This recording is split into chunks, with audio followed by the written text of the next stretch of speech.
Hello, you may have seen the new BMW M5 before, but today, something different. We are going to put it up against the clock and against its rivals. They are the Mercedes-AMG E63 S and the Porsche Panamera Turbo S E-Hybrid, as we find out which is the quickest of the German Uber saloons. Don't forget to like and subscribe, by the way. So I've got about 600 horsepower. Daniele in the E63 has about 600. Simon in the Panamera has more like 680, and it's a Porsche. But we'll see. We're going to do a half-mile sprint, which you'd have on the road. I don't know, personal preference. I like the engine in the E63. I like the all-round capability of this. Quite like the speed of the Porsche. I'm spending quite a lot of time in an M5 at the minute, and I'm enjoying those times quite a lot.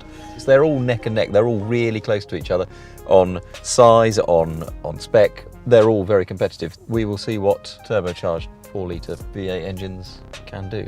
The Panamera's launch control is the easiest to engage. You put the car in Sport Plus, drive, stick your left foot on the brake, and floor the throttle.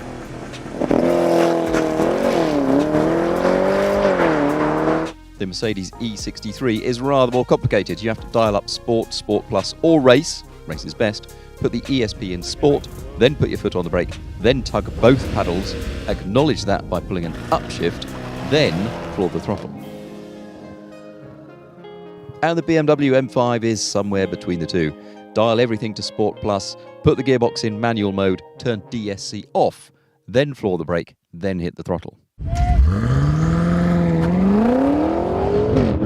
Now, the interesting thing about the M5 is that it has a conventional torque converter automatic gearbox. So that means I put my foot down, I go for the launch control, and it already starts to tighten up the torque converter. Although it says launch control is engaged and it raises the revs, you can feel it pulling against and wanting to get away.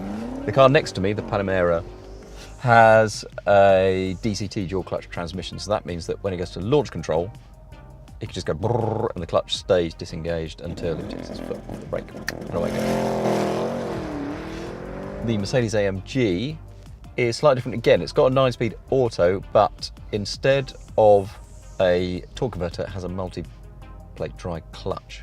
So that means also that Dan in that can just go like that, and then it can go like that, and away it goes. I can't do that, so I have to come on the throttle later and hope I'm catching the M5 at its right spot. Because after a while it goes, oh, I can't do this anymore, I'm just stressing out the torque converter. When the countdown comes, I'm going to have to get it right. 3, 2, 1, go. Oh, crikey, they are both away. I'm a bit surprised the AMG is away that much quicker. The Porsche, I'm not quite so surprised, is walking away from the both of us. I'm keeping good pace with the E63 now. In fact, I'm starting to draw it back in, am I? No, I'm not. It's close. It's very, very close. The Panamera's launch control then, plus its part electric drivetrain, means that it can get from 0 to 60 miles an hour in just 3.12 seconds.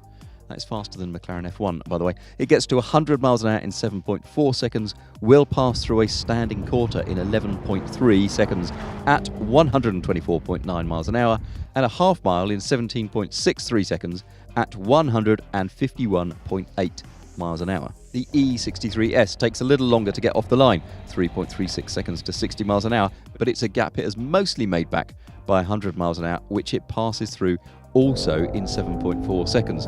E63 passes a standing quarter mile in 11.46 at 126.6 miles an hour, and it goes through a half mile in 17.83 seconds at 153.7. That's a few tenths behind the Panamera, but it is travelling quicker by that point.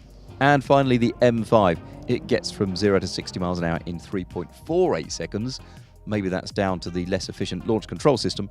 It passes 100 miles an hour in 7.55, and from that point on, it never makes back the ground that it has lost early on. It goes through a standing quarter in 11.58 seconds at 125.8 miles an hour, and the standing half mile in 18.1 seconds at 152 miles an hour exactly. It's a disappointing third place for the M5. It's plenty fast enough, I promise you. Yes, on an airfield, you may be slightly embarrassed by a Panamera Turbo S hybrid, but the gap over half a mile is, frankly, only the time it takes to say Panamera Turbo S hybrid. So if you've enjoyed this nonsense, please don't forget to like, subscribe, join us again. Remember, we are here on the YouTube at least once a week. We're here every day, every minute, every second on autocar.co.uk. And I'm on Twitter far too much. And my cat's on Instagram. Follow Daily Midge.